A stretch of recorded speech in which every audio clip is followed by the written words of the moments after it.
Salut à tous, c'est Motard Geek pour IRFPV. Ça y est, on a passé notre petit TooSpeak 4S maison à base de matos BTFPV dans un châssis 3 pouces.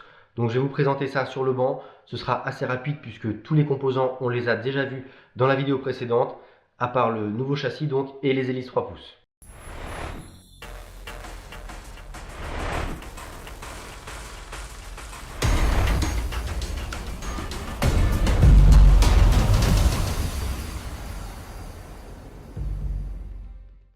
Donc voici à quoi ressemble cette nouvelle version du petit TooSpeak entre guillemets fait maison à base donc de FC TooSpeak F4 AIO de chez BTFPV qui embarque donc des ESC 20 A. Pour tout ce qui est spec, je ne vais pas les redétailler, on en a déjà parlé sur le blog et dans la précédente vidéo. Je vais vous montrer principalement donc ce qui change. Ce qui change donc c'est cette frame. C'est une frame donc en 3 pouces, donc on peut aussi y mettre des hélices de pouces et demi, mais on a volé en 3 pouces. Donc c'est une frame 3 pouces qu'on retrouve aux alentours de 13 € sur Banggood, donc c'est vraiment pas cher et elle est vraiment bien.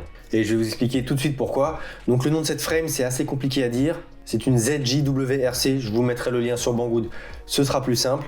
Donc c'est une frame unibody de 3 mm et elle est super rigide, ça fléchit très peu, c'est très sain en vol, elle est solide, elle fait donc 3 mm, on va vérifier quand même au pied à coulisses.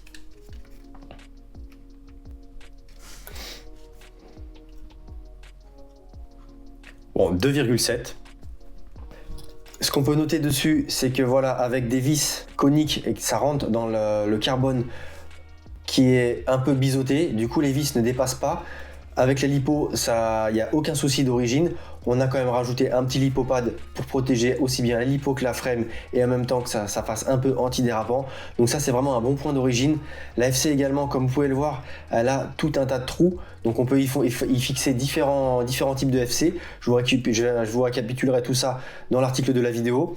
Mais donc on a les FC au format carré ou les FC donc au format, c'est pas carré mais c'est pivoté sur le yaw comme la BTFPV. Ensuite on voit aussi sur les extrémités des bras qu'elle protège vraiment bien les moteurs. Alors on a cette pointe là qui en cas de crash en plus des hélices, c'est vraiment top, ça protège bien les moteurs. Tant que j'y pense, voilà, on est bien sur la gauche. Je vais essayer de vous caler quelques petits DVR ici de vol. Donc il y aura des DVR qui ont été réalisés avec les HDO et d'autres avec les Orca, puisque j'ai pu voler avec les Orca avec ce petit quad. Donc ça, c'en est à peu près tout pour la frame. Les moteurs, on les a déjà abordés, les 1205 à 5000 kV de chez BTFPV. On n'a toujours pas changé, ils ont pris des bonnes bûches. Bon, ils sont bien protégés sur cette frame, mais comme on l'avait pu le voir dans la première vidéo, c'est des moteurs de qualité et solides, en plus d'avoir une bonne petite gueule comme ça en bleu. Et donc on va tout de suite aborder le sujet des hélices. Les hélices que vous voyez, c'est celle avec laquelle j'ai passé la vingtaine de lipos que j'ai faites avant de vous en parler sur cette vidéo. Donc j'ai volé quand même une vingtaine de lipos. Les lipos, les hélices, on met une petite pause, on va faire rapidement les lipos. Je vous les ai déjà présentés, ce sont les lipos du Turbobi, donc qu'on avait aussi sur la version 2,5 pouces. Ceci dit, on va pas s'y attarder, j'en ai deux de chaque. Et pour voler, je les recharge avec ce petit toolkit, comme je vous l'expliquais dans le petit tuto que je vous mets en fiche en haut à droite de l'écran. Donc ça, c'était la petite aparté lipo, donc 4S. Avec ces lipos 450 mAh, on fait facile entre 3 et 5 minutes selon le type de vol, donc c'est vraiment très très confortable. Donc les hélices voilà, celle-ci c'est le modèle avec lesquels j'ai fait tous les crashs et toutes les lipos et on ne les a pas changées une seule fois. Donc on peut voir que certaines sont abîmées sur les embouts, on les redresse à chaque fois en cas de crash, même si elles sont dures à tordre avec le pas qui visiblement est très élevé, mais sur le papier c'est pas très élevé en réalité, c'est juste la forme qui est particulière. Ce sont donc les Havan Rush de chez Emax en 3 pouces et franchement ce sont celles qui ont le meilleur comportement en vol, à savoir que on a Emu Flight en quasi stock, c'est la version 0.1.0 donc sans preset. Et c'était vraiment déjà très agréable. On a prévu de le passer en 0.2.0. 0.2.0 qui vole super bien aussi si vous avez pu tester ou suivre un petit peu l'actualité sur le forum. Donc ces hélices, les Havan, voilà, elles sont solides, elles ont une conso raisonnable, une bonne pêche, une bonne accroche. Vraiment, c'est clairement celle qu'on vous conseille. Comme vous pouvez le voir, elles sont fixées avec deux vis, donc elles ne se barrent pas en vol. Par contre, ces deux vis-là, elles ont une taille, on va les mesurer ensemble. Comme vous pouvez le voir, ce ne sont pas des vis BTR, des grilles à laine. On n'avait que ça, c'est donc des vis cruciformes. On va en enlever une. Hop. Parce que c'est compliqué de trouver la bonne taille qui vient prendre la cloche, mais qui ne vient pas toucher la bobine. En tout cas, nous, on n'avait pas de stock, on n'avait pas d'hélice à la bonne taille. Hop, donc on va se mettre comme ça. Voilà, c'est des 9 mm. Donc 9 mm, ça va nickel, donc il faut en avoir. Après, les hélices, on peut les poser directement sur la cloche sans vis. Mais bon, ça avec la patate quand même, et en cas de crash, ça tient pas super bien. Donc 2 petites vis, ça pèse pas super lourd. En parlant de poids, on va le peser avant de le démonter. Hop. Donc là, avec tout, hein, la pigtail en XT30, l'hippopad, les hélices, vraiment prêt à voler, il manque que la batterie. On est sur du 76,8 grammes. Et si on y met donc une petite Tattoo 4S 450 mAh, on est sur 128 grammes, ce qui est tout à fait raisonnable. Alors, on est sur un rapport poids-puissance qui est moins intéressant que le Tyro 69, hein, qu'on adore comme quad. Mais le comportement est beaucoup plus simple, beaucoup plus agréable. Franchement, à choisir, hein, si le budget n'est pas un critère et la vitesse de pointe n'est non plus, clairement, je pars sur cette version-là en 3 pouces de sous-speak. Donc juste rapidement, là, ce qu'on peut faire, c'est démonter la petite canopie. La petite canopie, elle provient de Thingiverse, Toothpickle, je crois qu'elle s'appelle. Bref, je vous mettrai de toute façon le lien dans l'article sur le blog. Donc la canopie, comme vous pouvez le voir, elle est maintenue. Donc là, on l'a montée dans ce sens-là avec les écrous sur le dessus. Là, après, c'est un peu libre à vous en fonction de la visserie que vous avez, des tailles de vis, de la hauteur de la stack. Après, là, la stack, elle est simple, hein, puisqu'on n'a qu'une seule carte pour les ESC et la FC. Avant d'enlever la canopie, quand même, rapidement, ce qu'on peut faire, comme on est sur un 3 pouces, c'est vérifier l'encombrement, enfin comparer l'encombrement. Donc là, on a le Tiny Hawk Freestyle. Voilà, ça dépasse un petit peu en termes d'hélice, mais vraiment, hein, c'est pas excessif. Voilà, l'encombrement reste dans une taille de main. Ça reste un petit quad. Donc, bon, il n'y a pas de protection, ça va vite, ça reste. Y a pas, je vais pas vous dire que c'est sans risque, mais c'est pas spécialement offensif. Et voilà, par rapport à un Tiny Whoop de classe 85, là, de classe 75, c'est un 75X HD celui-ci. Voilà, on est quand même plus grand, mais c'est pas choquant. Voilà, si je mets les deux chacun dans une main, on est sur un quad quand même qui reste relativement petit. Donc on va finir de démonter la canopie. Donc voilà, petite canopie en TPU, très simple à installer. En parlant du TPU, vous nous demandez de temps en temps comment on imprime, des infos sur les impressions 3D et tout. C'est un sujet qu'on n'abordera très certainement pas sur la chaîne We Are FPV, contrairement à d'autres personnes dans le hobby du FPV, hein, comme Joshua Barduel, hein, récemment, qui s'y est mis. Parce que moi, j'ai, pour ceux qui ne savent pas, un autre site, lesimprimantes3d.fr, avec un forum vraiment qui regorge d'informations. Hein. Il y a plus de 20 000 membres, 300 messages. Enfin, si vous cherchez quelque chose sur l'impression 3D, si vous avez des questions, faut vraiment pas hésiter à aller faire quelques recherches dessus. Voilà, la canopie, hein, elle est pas, même sans les écrous, elle est pas facile à enlever. Limite, on pourrait carrément se passer des écrous, parce que vraiment la tolérance de l'impression, elle a été très très serrée, et du coup, ça tient super bien. Pas tirer trop fort, parce que là, on est donc sur du matos qui est soudé dessus. Donc voilà, on va pas démonter la caméra. La caméra, c'est une Runcam Nano 2, c'est une caméra 700 TVL en CMOS. Franchement, la qualité, elle est vraiment top, c'est plutôt cool. Ensuite, on peut voir donc qu'on a sous la caméra, donc la caméra, elle est inclinable, hein, vous pouvez le voir. Voilà, il suffit de bien serrer dans le TPU. Une fois que c'est serré, ça bouge plus. Donc sous la caméra, on retrouve un petit buzzer, donc buzzer piezo, c'est pas les mini, donc il est déjà relativement gros, il sonne super fort, c'est super sympa, parce que ce quad là, vu la taille, quand on le perd, c'est super simple, super compliqué dans les hautes herbes, et de même quand on est loin, quand on n'est pas à proximité, parce qu'on peut aller loin. Là pour le coup, voilà, on a un émetteur eShine Nano VTX, donc qui peut booster jusqu'à 400 mW, et rien qu'avec cette petite antenne linéaire, donc on a fait sortir sur le côté, là on peut voir qu'il y a un petit trou pour fixer un rixant, donc c'est super pratique.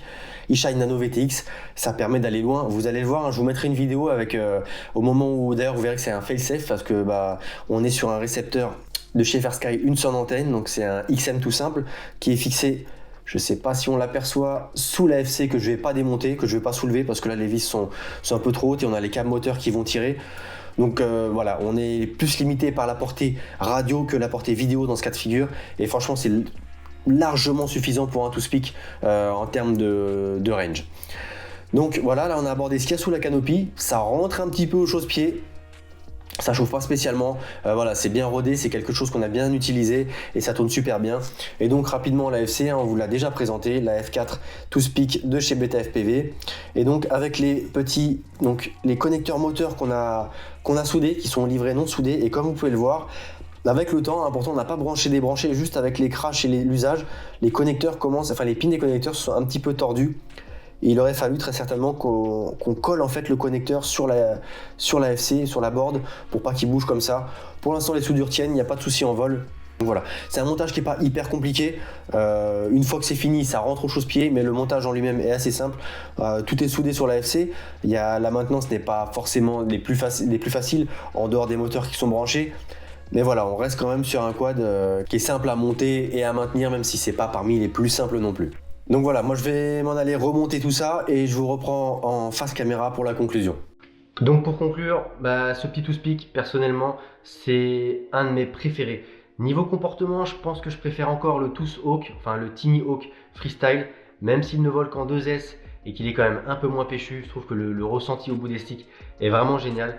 Mais ce petit pod là en 3 pouces, il a vraiment une bonne patate, il commence à avoir pas mal d'inertie, ça se rapproche de plus en plus du 5 pouces. Il a un super grip. EmuFlight quasiment stock, super comportement. En parlant de grip, les hélices. Donc je vous ai dit qu'on a retenu donc les Havan Rush en 3 pouces. On a quand même testé donc des Bipal 3 pouces de chez HQ Prop. Je vous mettrai les références dans l'article.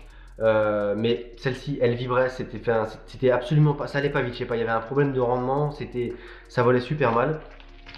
Et donc les 3 pouces de chez Gemfan.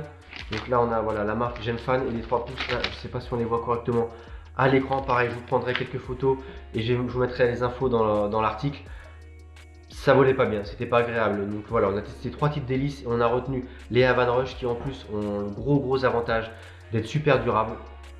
Voilà, c'est un setup quand même donc pour un to-speak, même si c'est 4S. On a des ampères, des ESC 1 20 ampères, donc on peut envisager plein de choses avec. Voilà, je voulais en revenir au prix. On est aux alentours là de 170 €. C'est pas donné, mais clairement là pour le coup, hein, vraiment, il est super robuste, super fiable. La frame est costaud, les hélices sont costauds, les moteurs sont costauds. L'AFC caché derrière sa canopie, donc imprimé en 3D. Pareil, hein, on n'a rien cassé pour le moment. Tout est bien protégé.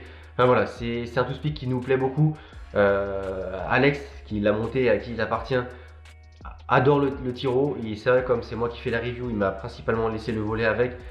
Et sur les dernières sessions, à chaque fois qu'il a refait quelques lipos derrière le Tiro, voilà, c'est sûr que ça envoie moins, mais ça reste coupleux, ça part vite, ça reste léger quand même. On n'a pas le même rapport poids-puissance, mais au bout des sticks, il n'y a aucun doute, que ce soit Alexandre ou moi, on est convaincu que c'est le plus intéressant. En plus là donc on a un buzzer, enfin voilà, c'est un quad qui est complet. Et je pense qu'on va le laisser celui-ci comme ça et on va se faire plaisir avec. On va arrêter de le bidouiller, de tester trop de trucs dessus, parce que c'est un très bon combo. Et clairement, si vous cherchez un to-speak 4S qui a une bonne autonomie, qui est solide, qui a une pêche toute relative mais vraiment très intéressante et un comportement surtout en vol très agréable et très sain, voilà, je vous renvoie donc vers la fiche drone build qu'on va mettre à jour parce qu'on est encore sur le châssis du HX100, mais sinon tous les composants n'ont pas changé. Et je pense que pour l'occasion de la vidéo, on refera une petite fiche détaillée. Voilà, c'est un quad qui nous a beaucoup plu, du bon matos de chez Beta FPV, qui nous a été offert, hein, mais encore une fois, c'est en toute sincérité et en toute objectivité qu'on le juge. Et si ça nous plaisait pas, on vous l'aurait dit, comme ça nous est déjà arrivé sur du matos de différentes marques. Lorsqu'on n'est pas emballé, on le dit tout simplement. Donc voilà, maintenant libre à vous de faire le même setup ou de vous en inspirer. Si c'est le cas, dans tous les cas de figure, n'hésitez pas à partager avec nous votre expérience dans l'espace commentaire en dessous de la vidéo. Et si la vidéo vous a plu, un petit partage, un petit pouce bleu, ça fait toujours plaisir. Et sur ce, je vous dis à très bientôt sur la chaîne. Et comme je ne sais pas encore si la semaine prochaine, semaine de Noël, on aura des vidéos en stock et on publiera quoi que ce soit, au nom de toute l'équipe, je vous souhaite déjà d'avance de très bonnes fêtes de fin d'année. Et bonne chance pour le giveaway parce que vous n'êtes pas nombreux pour le moment à avoir trouvé dans quelle vidéo et où surtout se cache le nouveau logo donc de WeAreFPV qu'on vous présentera l'année prochaine.